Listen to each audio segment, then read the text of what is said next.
Coming up on Network Africa, South Sudan marks 8 years of independence from Sudan with low-key ceremony.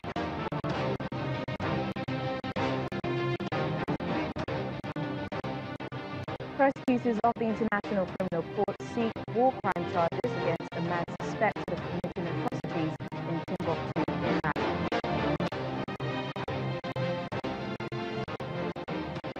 Class Algeria's interim president Abdelkader Ben Salah says he will carry on his work until elections are held. This party's mandate officially ending today.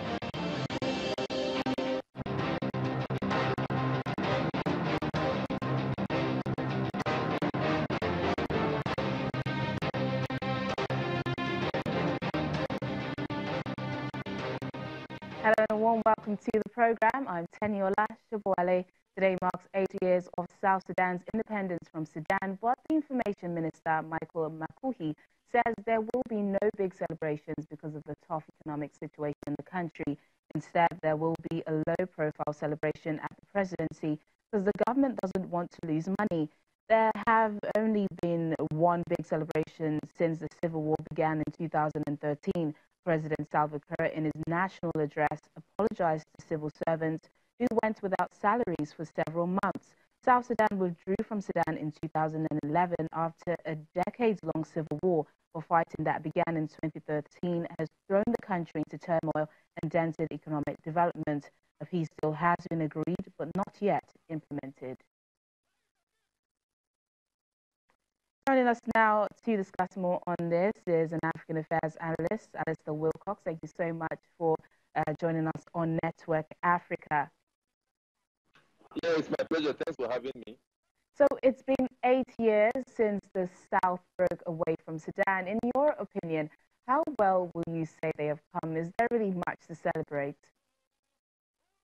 As a matter of fact, South Sudan is one of the bad examples of how not to ask for independence.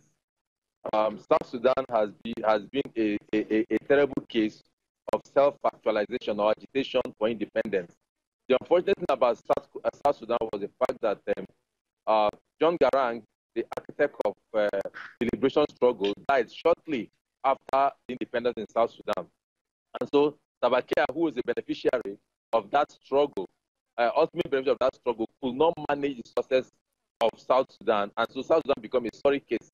When you want to give a bad example of how not to ask for independence, everybody refers to South Sudan, which is a very, very sorry situation, very, very unfortunate situation. As far as I'm concerned, there's nothing to celebrate as far as South Sudan is concerned. It's a failed state. It's a worst situation of asking for independence. Even in war-torn Yugoslavia and Czechoslovakia in the 90s, they never had the kind of problem South Sudan has in terms of independence. So it's not to celebrate. It's unfortunate that Africa finds itself in this kind of situation, and rather sad and unfortunate. Well, Alistair, moving forward, what do you think President Salva Kiir can do to move the country forward? President Salva Kiir is greedy, selfish, reprehensible, authoritarian, dictatorial, and everything that you can think a leader should not possess. That is President Salva Kiir. Like I said, he's a beneficiary of the sweat and the struggle of John Garang and other compatriots, including his vice, Rack Marshall. They were all in the struggle.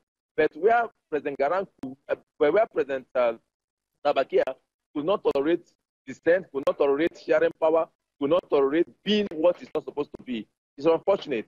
So the onus lies on President Salva Kiir at this point to rally around his people, to heal the wounds of the past, of the 8 years of bitter civil war, heal the wounds and move these people forward. So many agreements has been signed. So many peace treaties has been signed, but most of them has not been implemented. Yeah. Leadership comes with responsibility. And I think President Salva Kiir has the total responsibility to, even if possible, relinquish power if that will bring peace to South Sudan. He has been in South Sudan for about 7 years running now. So if even his leaving power will bring peace to South Sudan, I think it's not a sacrifice that is too much to be made. So for me, as an African, I'm putting the entire bulk of blame and responsibility on the doorstep and the table of President Salva Kiir. He has not lived up to a presidential, as a better character. He needs to do something better. Lester, those are really, really strong words against the president. But I feel you have so to remember that. Yeah, go on. Okay, so the civil war began in 2013. Those are really strong words against the president. But last year, another peace deal was agreed in September. Of course, it's yet to be implemented. But could this be the ultimate deal to stand, do you think? Yes, in September, when the agreement was signed, I was on your program and I talked about the problems of implementing it. Like I said, leadership comes with responsibility, and responsibility comes with a lot of sacrifices. Now, I do not know the position of Rep Marshall, his Israel deputy that they are now at loggerhead. I don't know his position. But like I said, a state must be run like a state, and statemen must live up to the expression of being a statesman. That agreement, yes, will provide a good foundation.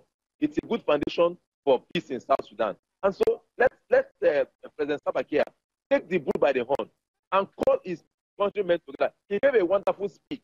Today, he's owing salaries of workers. South Sudan was promising economically because they own the oil wealth of the old Sudan. Economically, it was a promising state. Look at a state that is so promising that has embedded itself in civil war and they cannot pay salaries. So all the oil wealth, all the resources that they were looking out for, that was the anchor of the agitation. Well, has it benefited them now? They can't exploit it. It cannot even benefit it. They can't pay salaries of the civil servants. So it's a totally failed state. And no African should be proud about such a situation. So it behoves on President Salva Kiir to call himself to order, call his countrymen to order, and let them move forward as other responsible countries of the world have moved forward. That is the only panacea. Nothing short, no agreement of any sort will solve the problem than President Salva Kiir taking the bull by the horn and bring his people together in oneness and unity, and let the independence of South Sudan be for the benefit of the entire South Sudanese people. That is the only way to go. Yeah, Mr. Lester, you mentioned something quite interesting there, something we don't just see in South Sudan, but also in Africa as a general. President Salva Kiir, in his national address, apologized to the country for the failures of his government, also to civil servants who went without salaries for several months, blaming what he calls weak governance. Why do governments, especially in Africa, seem to have the problem with paying of wages? Yeah, because they see wages as not an important factor of their expenses, their profile. I mean, they just believe Africans are survivors. They just believe Africans everywhere in Africa. Nigeria is not exclusive. They believe that we are survivors. We can always survive. We can always manage. We are good at suffering and smiling. If not, so how can somebody be owed wages for 7 months? So it is an African problem. And for South Sudan, they do not have anything to get themselves to that problem. Because South Sudan is a wealthy country. It's a small wealthy country. All the oil resources of Sudan domicile in South Sudan. And so if not for the unfortunate civil war that they placed themselves into, South Sudan should have been flying high as we speak. 8 years down the line, they should have been flying high. So it is a problem that they are not able to harness the resources available. It's a problem that the war is taking a big toll on the resources of Sudan. So it's a of South Sudan. It's a major problem.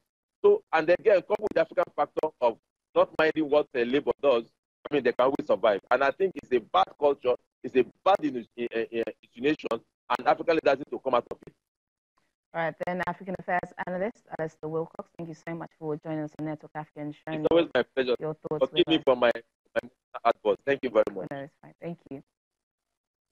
All right, meanwhile, the United Nations mission in South Sudan has officially opened its first base on the western side of the Nile, aimed at supporting peace-building efforts. And according to the head of the mission, hopes to attract humanitarians into the area.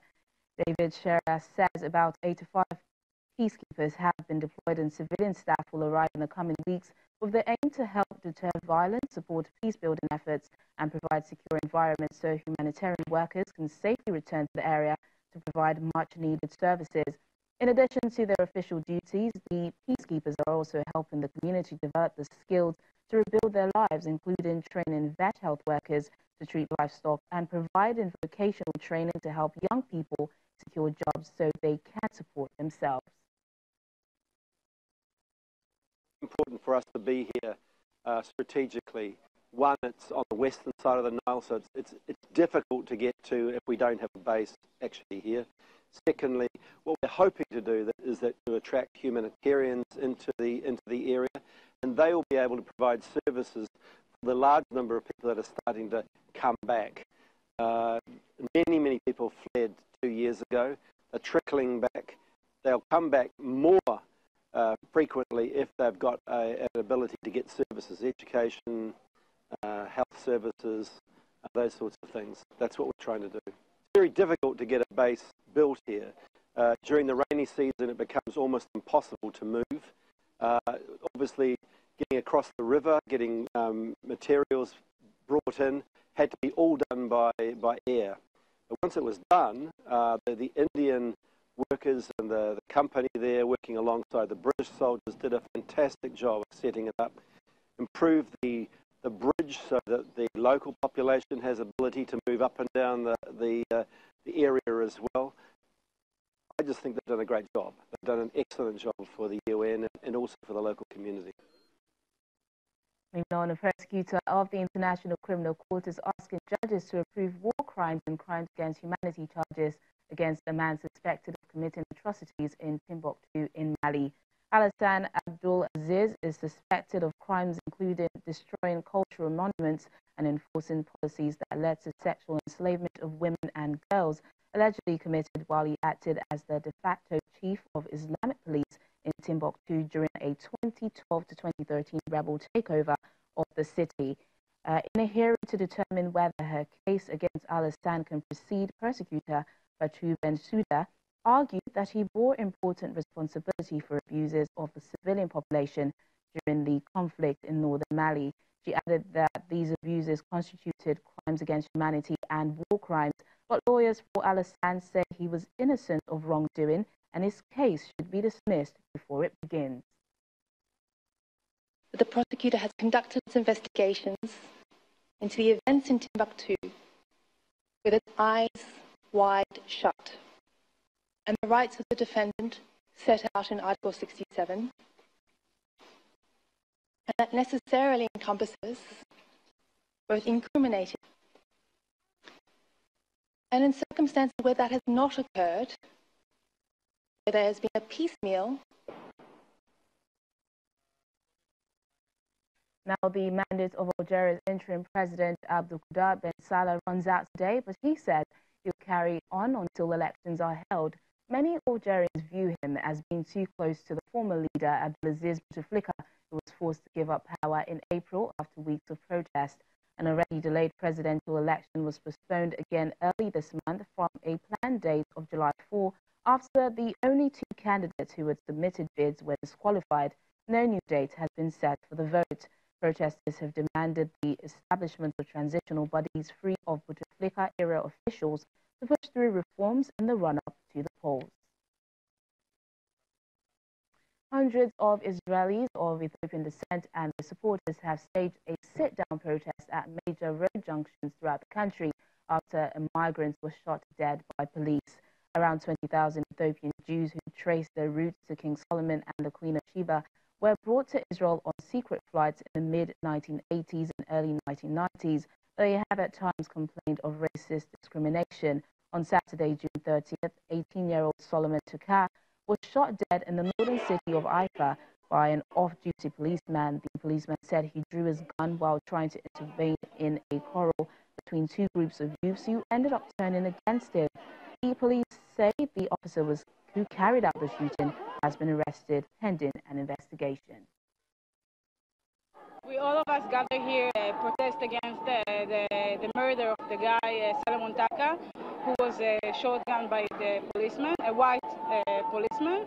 And we all of us together here, all the mother and the women, the sister, to protect our children and to say something for the Israeli society that this situation cannot be long anymore. Still to come on the program. Egypt says it will instruct a law firm in the UK to file a civil suit over the sale last week in London of a rare bust of Tutankhamun. Please stay with us.